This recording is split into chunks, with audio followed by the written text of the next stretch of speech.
ഒരു front load washing മെഷീനാണ് നിങ്ങൾ യൂസ് ചെയ്യണമെങ്കിൽ നിങ്ങളുടെ വാഷിംഗ് മെഷീനിൽ നിങ്ങൾ ഡ്രസ്സ് വാഷ് ചെയ്താൽ മാത്രം പോരാ, ഇടയ്ക്കെങ്കിലും നിങ്ങളുടെ വാഷിംഗ് മെഷീനും നിങ്ങൾ ക്ലീൻ ആക്കി ഉപയോഗിക്കണം. അതെങ്ങനെയാണ് ക്ലീൻ ആക്കേണ്ടതെന്നാണ് നമ്മൾ ഈ ഒരു വീഡിയോയിലൂടെ നോക്കാൻ പോണത്.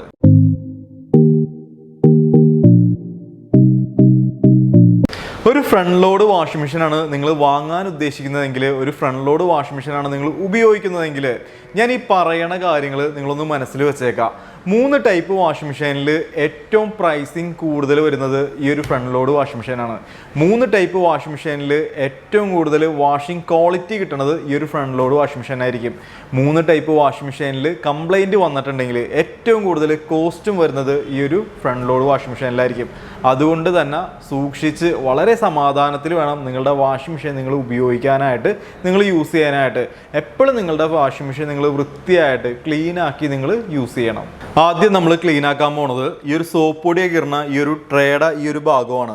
ഇതിൽ നമുക്ക് സോപ്പ് പൊടിയുടെ മുമ്പ് യൂസ് ചെയ്തേക്കണം ആ ഒരു സോപ്പ് പൊടിയുടെ വേസ്റ്റൊക്കെ ഇതിൽ അടിഞ്ഞ് കിടപ്പുണ്ടാകും, അല്ലെങ്കിൽ ആ സൈഡിലൊക്കെ ആയിട്ട് പറ്റി പിടിച്ചിരിപ്പുണ്ടാകും. ഇത് ഊരി എടുത്തിട്ട് വേണം നമ്മളിത് ക്ലീൻ ആക്കാനായിട്ട്. അതിന് നമുക്കിവിടെ മുകളിൽ ഈ രീതിയിലൊന്ന് പ്രസ് ചെയ്ത് കൊടുക്കുക.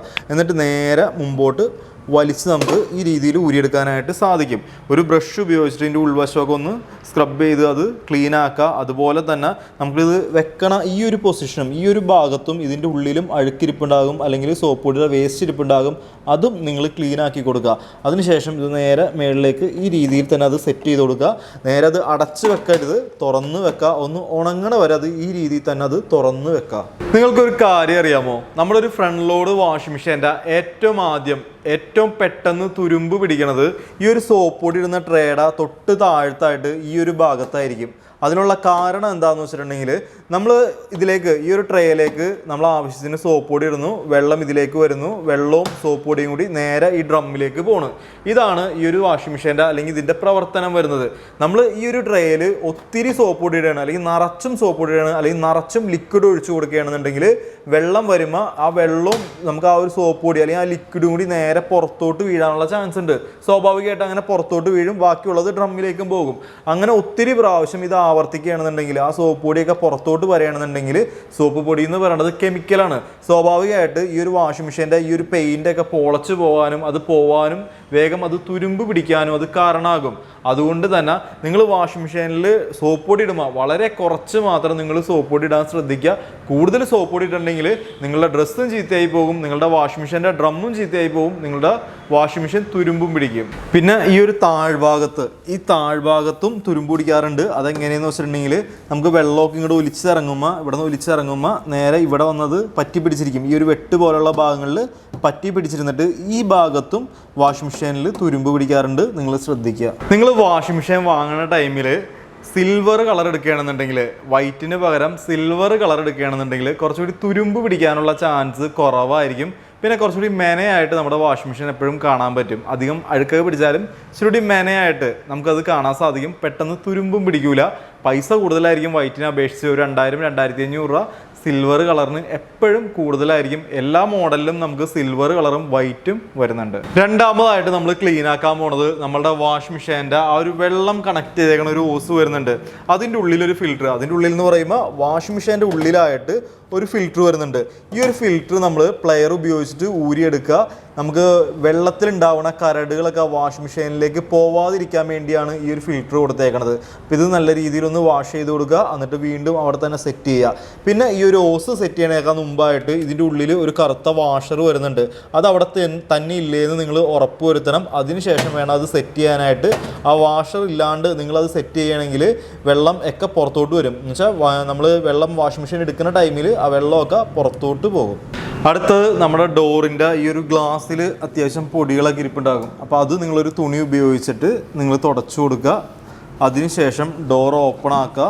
ഈ ഒരു സൈഡിലും അത്യാവശ്യം നല്ല രീതിയിൽ പൊടി ഇരിപ്പുണ്ടാകും. നിങ്ങൾ തുണി നനച്ചോ അല്ലെങ്കിൽ ഉണക്ക തുണി ഉപയോഗിച്ചോ ഈ സൈഡൊക്കെ നന്നായിട്ട് തുടച്ചു കൊടുക്കുക. ഇതിൻ്റെ ഉള്ളിലൊക്കെ പൊടി ഉണ്ടാവുള്ളൂ, വേറെ ഒന്നും ഉണ്ടാവില്ല. അപ്പോൾ അത് നല്ല രീതിയിൽ തുടച്ച് നിങ്ങൾ ക്ലീൻ ആക്കി കൊടുക്കുക. എല്ലാ ഫ്രണ്ട് ലോഡ് വാഷിംഗ് മെഷീനിലും നമുക്ക് താഴെയായിട്ട് ഇത്തരത്തിലൊരു ഓപ്പണിംഗ് കാണാൻ സാധിക്കും. നമുക്കിവിടെ പ്രസ് ചെയ്തിട്ട് നമുക്കത് തുറക്കാനായിട്ട് സാധിക്കും. അതിലൊരു ചെറിയ ഓസും ലിൻഡ് ഫിൽറ്ററും നമുക്ക് കാണാൻ സാധിക്കും. നമ്മളുടെ വാഷിംഗ് മെഷീനിൽ ഈ ഒരു ഡ്രമ്മിൽ വെള്ളം ഉണ്ടെങ്കിൽ ഈ രണ്ട് ഫിൽറ്ററും അല്ലെങ്കിൽ ഈ ഒരു ഓസും ഈ ഒരു ഫിൽറ്റർ ഓപ്പൺ ആക്കിയാലും ആ ഡ്രമ്മിലുള്ള വെള്ളം മൊത്തം ഇതുവഴി പുറത്തോട്ട് പോകും. പിന്നെ ഈ ഒരു ഓസ് എന്തിനാന്ന് വെച്ചിട്ടുണ്ടെങ്കിൽ നിങ്ങൾ വാഷിംഗ് മെഷീൻ ഉപയോഗിച്ചുകൊണ്ടിരിക്കുക, പെട്ടെന്ന് കറണ്ട് പോകുകയോ എന്തെങ്കിലും ഒരു കാരണവശാൽ വാഷിംഗ് മെഷീൻ കംപ്ലൈൻറ്റ് ആയി പോവുകയോ ചെയ്യണമെങ്കിൽ നമുക്ക് ഈ ഡോർ ഓപ്പൺ ആക്കാൻ സാധിക്കില്ല. കാരണം എന്താണെന്ന് വെച്ചാൽ ആ ഒരു വാഷിംഗ് മെഷീനിൽ ആ ഡ്രമ്മിൽ വെള്ളം കിടക്കണോണ്ടാണ്. ആ വെള്ളം പുറത്ത് കളഞ്ഞാൽ മാത്രമേ നമുക്ക് ഈ ഡോറ് ഓപ്പൺ ആക്കാൻ സാധിക്കുകയുള്ളൂ. അപ്പോൾ ഈ ഡോർ ഓപ്പൺ ആക്കാനായിട്ട് നമുക്ക് ഈ ഒരു ഫിൽറ്റർ തുറക്കുകയാണെന്നുണ്ടെങ്കിൽ നമുക്ക് ഈ രീതിയിൽ തുറന്നിട്ട് ഒരു പാത്രത്തിൽ ആ വെള്ളം കളക്ട് ചെയ്തിട്ട് പുറത്ത് കൊണ്ടുപോയി കളയേ അല്ലെങ്കിൽ ചെറിയൊരു ഓസ് ഇട്ടിട്ട് ആ വെള്ളം പുറത്ത് കളയേ ചെയ്യുകയാണെങ്കിൽ മാത്രമേ നമുക്ക് ഈ ഒരു ഡോറ് നമുക്ക് ഓപ്പൺ ആക്കാനായിട്ട് സാധിക്കുകയുള്ളൂ.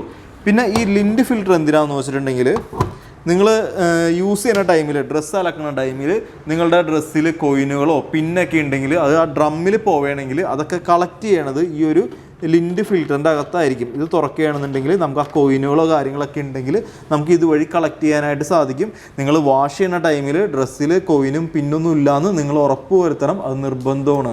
നിങ്ങളുടെ വാഷിംഗ് മെഷീന് ഇത്രക്കും വെയിറ്റ് വരാനുള്ള കാരണം എന്തെന്ന് നിങ്ങൾക്ക് അറിയാമോ? കാരണം എന്താണെന്ന് വെച്ചിട്ടുണ്ടെങ്കിൽ ഇതിൻ്റെ ഉള്ളിൽ കോൺക്രീറ്റിൻ്റെ കട്ട വരുന്നുണ്ട്. അതെന്തിനാണ് കൊടുത്തേക്കണമെന്ന് വെച്ചിട്ടുണ്ടെങ്കിൽ നമ്മുടെ വാഷിംഗ് മെഷീൻ വർക്ക് ചെയ്യുന്ന ടൈമിൽ ആ ഒരു ജർക്കിങ് കുലുക്കില്ലാതിരിക്കാൻ വേണ്ടിയാണ് അതിൽ കൊടുത്തേക്കണത്. അപ്പോൾ ഇത്രയും വെയിറ്റ് വരുന്നത് അതിൽ ഇരുമ്പിൻ്റെ കട്ടി കൊണ്ടൊന്നുമല്ല, അതിൻ്റെ മുകളിലൊരു കോൺക്രീറ്റിൻ്റെ കട്ട വരുന്നുണ്ട്, അതുകൊണ്ടാണ്. അടുത്തത് നമ്മൾ ക്ലീൻ ആക്കാൻ പോണത് നമ്മളുടെ വാഷിംഗ് മെഷീൻ്റെ ഈ ഒരു ഗ്യാസ്കറ്റാണ്. ഈ ഒരു ഭാഗമാണ് നമ്മൾ ക്ലീൻ ആക്കാനായിട്ട് പോണത്.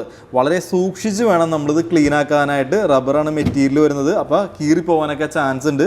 അധികം ആത്മാർത്ഥതൊക്കെ കാണിച്ചിട്ടുണ്ടെങ്കിൽ ഇത് പെട്ടെന്ന് ഇത് കീറിപ്പോകും. വളരെ സാവധാനത്തിൽ ഒരു ചെറിയ ബ്രഷ് ഉപയോഗിച്ചിട്ട് വേണം ഈ സൈഡൊക്കെ ഒന്ന് ഉരച്ച് ക്ലീൻ ആക്കി കൊടുക്കാനായിട്ട്. നമുക്ക് ഇതിൽ സോപ്പ് പൊടിയുടെ വേസ്റ്റും അങ്ങനെ ചെറിയ പൂപ്പലൊക്കെ ഇതിൽ ഇരിപ്പുണ്ടാകും ഈ സൈഡിലൊക്കെ. അപ്പോൾ അതൊക്കെ ഇങ്ങനെ തുറന്നിട്ട് നമുക്കതിൻ്റെ സൈഡിൽ ബ്രഷ് ഉപയോഗിച്ചിട്ട് നമുക്കത് ക്ലീൻ ആക്കി കൊടുക്കണം. പിന്നെ ഈ ഒരു ഗ്യാസ്കറ്റിൻ്റെ ഈ ഉള്ളിലായിട്ട് ഈ സൈഡിലായിട്ട് നിങ്ങൾക്ക് ഹോൾസ് കാണാൻ സാധിക്കും. ഈ മോഡലിൽ 2 ഹോൾസാണ് വരുന്നത്. പല കമ്പനി ചിലതിൽ 3-4 ഹോൾസൊക്കെ ഉണ്ടാവും. ഇതെന്തിനാണ് ഇവിടെ കൊടുത്തേക്കണതെന്ന് വെച്ചിട്ടുണ്ടെങ്കിൽ നമുക്കിതിൽ വെള്ളം കെട്ടുമ്പോൾ ഈ ഹോൾസ് വഴി ആ വെള്ളം ഈ ഗ്യാസ്കറ്റിൽ കെട്ടുന്ന വെള്ളം പുറത്തോട്ട് പോകാനാണ്. ഈ ഗ്യാസ്കറ്റിൽ വെള്ളം കെട്ടിക്കിടക്കുകയാണെന്നുണ്ടെങ്കിൽ പൂപ്പൽ വരാനും സ്മെല്ല് വരാനൊക്കെ ചാൻസ് ഉണ്ട്. വാഷ് ചെയ്യുന്ന ടൈമിൽ ആ ഡ്രസ്സിലും ആ ഒരു സ്മെല്ല് ബാധിക്കും. അപ്പോൾ അതൊക്കെ ഒഴിവാക്കാൻ വേണ്ടിയാണ്. പിന്നെ ഈ ഹോളൊക്കെ അടഞ്ഞിരിക്കുന്നുണ്ടോ എന്ന് നിങ്ങൾ പ്രത്യേകം ചെക്ക് ചെയ്യണം. അങ്ങനെ അടഞ്ഞിരിക്കുന്നുണ്ടെങ്കിൽ അത് നമുക്കത് ക്ലീൻ ആക്കി ആ ഹോൾസ് തുറന്നു കൊടുക്കണം, അല്ലെങ്കിൽ വെള്ളം ഇതിൽ തന്നെ കെട്ടിക്കിടക്കും. അടുത്തത് ഡ്രം ക്ലീനിങ്. നമ്മളുടെ ഈ ഒരു വാഷിംഗ് മെഷീൻ്റെ ഈ ഒരു ഡ്രമ്മിൻ്റെ ഉള്ളിൽ അഴുക്കും പൊടിയൊക്കെ പിടിക്കും. ഇവിടെയല്ല, ഇതിൻ്റെ അപ്പുറത്ത് അഴുക്കും പൊടിയൊക്കെ പിടിക്കും. അത് ക്ലീൻ ആക്കാൻ വേണ്ടിയാണ് നമ്മൾ ഡ്രം ക്ലീൻ ചെയ്യണത്. അതിന് ഡ്രം ക്ലീൻ പൗഡർ വാങ്ങാൻ കിട്ടും, 150 രൂപയൊക്കെ വിലയുള്ളൂ. ആ ഒരു പൗഡർ തന്നെ ഉപയോഗിച്ചിട്ട് നമ്മൾ ക്ലീൻ ആക്കണം എന്നാണ് എൻ്റെ അഭിപ്രായം. വേറെ പൊടിക്കൈകളൊന്നും നിങ്ങൾ യൂസ് ചെയ്യാൻ നിൽക്കണ്ട, ഉപയോഗിക്കാൻ നിൽക്കണ്ട. ആ ഒരു ഡ്രം ക്ലീൻ പൗഡർ വാങ്ങി നിങ്ങൾ യൂസ് ചെയ്യുക, അത് ഉപയോഗിക്കുക. നിങ്ങളുടെ വാഷിംഗ് മെഷീനിൽ പ്രോഗ്രാംസിൽ ഡ്രം ക്ലീൻ ഓപ്ഷൻസ് ഒക്കെ കൊടുത്തിട്ടുണ്ടാകും. അപ്പോൾ ആ ഒരു ഓപ്ഷൻ ഉപയോഗിച്ചിട്ട് വേണം ഡ്രം ക്ലീൻ ചെയ്യാനായിട്ട്. ഇനി നിങ്ങളുടെ വാഷിംഗ് മെഷീനിൽ അങ്ങനെ ഒരു ഓപ്ഷൻ ഇല്ല എന്ന് വിചാരിക്കുക. നിങ്ങൾക്ക് അങ്ങനെ ഒരു ഓപ്ഷൻ കൊടുത്തിട്ടില്ലെങ്കിൽ നിങ്ങളുടെ വാഷ് പ്രോഗ്രാമിൽ ഏറ്റവും കൂടിയ ടൈമിൽ നമുക്ക് ആ ഒരു ഡ്രം ക്ലീൻ പൗഡർ ഇട്ടിട്ട് സ്റ്റാർട്ട് കൊടുത്ത് ആ പ്രോഗ്രാമിൽ നിങ്ങൾ ഡ്രം ക്ലീൻ ചെയ്യുക. ആ സമയത്ത് ഡ്രസ്സുകളൊന്നും ഇടരുത്, ആ സമയത്ത് സോപ്പ് പൊടി ഇടരുത്. നമുക്ക് ആ ഒരു ഡ്രം ക്ലീൻ പൗഡർ മാത്രം ഇട്ട് കൊടുക്കുക. നിങ്ങളുടെ വാഷിംഗ് മെഷീനിൽ ആ ഒരു ഓപ്ഷൻ ഇല്ല, ഡ്രം ക്ലീൻ എന്ന് പറഞ്ഞ ഓപ്ഷൻ ഇല്ല എങ്കിൽ ഏറ്റവും കൂടിയ വാഷ് ടൈം ഇട്ട് കൊടുത്തിട്ട് നിങ്ങൾ ആ സ്റ്റാർട്ട് ബട്ടൺ കൊടുക്കുക. നമ്മളുടെ വാഷിംഗ് മെഷീനിൽ ഈ ഒരു സോപ്പ് പൊടി ഇടുന്ന ട്രേയിൽ നമ്മൾ കുറച്ച് സോപ്പ് പൊടി ഇട്ടിട്ടുള്ളൂ. എന്നിട്ടും വെള്ളം വന്ന സമയത്ത് കുറച്ച് പുറത്തോട്ട് പോകുന്നുണ്ട്, ബാക്കിയൊക്കെ ഡ്രമ്മിലേക്കും പോകുന്നുണ്ട്.